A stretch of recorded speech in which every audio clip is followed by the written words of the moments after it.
Hi guys, so I've just done a talk at the Kettering Vegan Fair, and I thought I'd record a very quick video of somebody who has attended my talk a few times now, and I've gotten to know him, and I really want to share with you something that he has experienced for well, a number of years. I'll let him tell you that. I have Brian here with me. Brian is actually an ex-dairy farmer, and it's been really important for me to meet somebody like Brian to actually verify what I'm saying, and to actually find out whether what I'm talking about is nonsense and just information I've picked up from the internet, or does this stuff actually happen. And for those of you that perhaps haven't come to any of my talks where I debunk common myths that vegetarians have about the realities of the egg and dairy industry, we're talking about things like artificial insemination, we're talking about separation of calf and cow, we're talking about dehorning and debudding cows. And I have today Brian with me, and I want Brian to share with you exactly what actually goes on in these industries. So hi Brian. Hello. So you're an ex-dairy farmer. Yeah. Do you want to just share briefly with the people who are going to be watching this exactly what goes on on a dairy farm? Yes, indeed. It's not quite what we've been led to believe the reality. It's a fairly brutal process. From start to finish, the calf's taken away from the cow for about 4 days. His first feed is from a bottle, but if you've got a couple of hundred, maybe 1,000 cattle on a farm, you can't bottle feed each one. So their ration goes into a trough, and then they're dried off onto solid meal as quickly as possible. The whole process for the calves, generally they're shedded over their first winter. The bedding goes in, and the muck goes onto the bedding, more bedding's added, and so on and so on. So end of the winter, springtime, when they're turned out onto pasture, the muck's probably 2 to 3 feet deep in the shed, and we have to pull that out and get it onto the stack. The whole process for the cow, after it's dried off for a month or two between lactations, to give it a rest, then it's back into the process again. They're prone to mastitis because of this relentless pressure that the body's under. It's a simple balancing act of economics, of protein in versus milk out, money in versus money out, and a cow getting mastitis is pretty much a death sentence. It may last 6 to 8 years if they're doing okay, but ultimately it's all down to profitability. And the industry itself has changed so much over the last few years.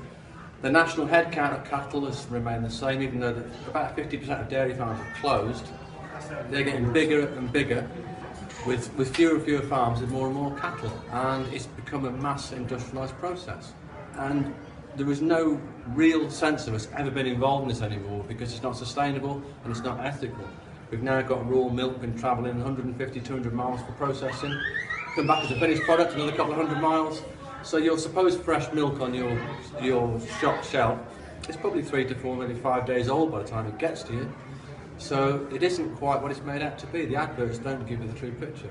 And Brian, have you ever had any experiences of actually debudding a calf, which is basically the removal of the horn of a calf with a hot iron rod? Something I read about regularly, something that I have spoken to people about, but have you ever actually had actual experience with it? Yes, we have done. I mean, especially bull calves that can get reared for beef.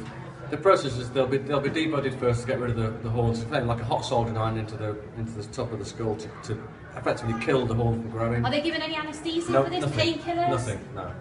Then the next part of the process, they've got to be neutered, so that's effectively a pair of pliers or a clamp across the top of the scrotum. Again, no anaesthetic. And then, if you see a cow or a bull with a horn, with a ring through the nose, that's effectively a hole, like a leather hole punch through the septum. Again, no anaesthetic, and that's a pretty rough day for a bull calf. But it can get all that done in one go. So you've got a calf that's been in severe distress, no anaesthetic, barely able to stand, and it's effectively turned into a shed and left. And so this calf has not only been separated from the mother that gave birth to him, but not only does it have a ring punctured through the septum of his nose, but also has his testicles removed without anaesthesia, the ring put in without painkiller, as well as being dehorned with a hot iron rod. What's the reason for this? Because I've read, and tell me if this is correct or not, I've read that they actually need less space when they don't have horns, so feeding them is easier, but also the beef cow will put on more weight and therefore is more profitable for the farmer if they remove. Is that true? There's two aspects. One is the aspect of welfare. If you've got animals in close proximity with horns, there's a high likelihood of injury. Okay. But also, the old story goes there's a lot of one-eyed cowmen, because cattle will naturally throw their head around, buck up and whatever, and if you're putting feed into a trough and they rear up, the chances are, I've had a horn on my cheekbone. I was lucky I didn't get blinded. So there is a degree of self-preservation, but again, it's just a means to an end. Okay? Brian, thank you so You're much. welcome. I mean, you know, that's the reality of the dairy industry. You've not just heard it from me. I just talk about it when I do these talks. I'm not a farmer. I'm certainly not an ex-dairy farmer, thankfully, but you've now heard it from an ex-dairy farmer. Brian, very quickly before we close, are you drinking milk now? No. Do No. you eat beef? No. And would you ever be able to do that now after having experienced everything No. you did? No. And the most important thing that I can say with this is that just for the sustainability of humanity on the planet, the vegan and plant-based diet is the only way forward, but make the change one meal at a time and get yourself going the right way for the survival of all of us. Okay guys, thank you for watching. I mean, I know Brian has advocated the reductarian approach. I of course don't, for those that know me. I don't advocate the reductarian approach. I advocate the abolitionist approach, if I've said that right. It's a mindset. Being vegan is extremely easy in this day and age. You do not need to consume dairy. You do not need to consume the flesh of another animal. There is an abundance of vegan food out there. There are so many vegan fairs happening all over the country. And if you can't make it to a vegan fair, go to your local supermarket and you'll see a whole aisle dedicated to plant-based foods.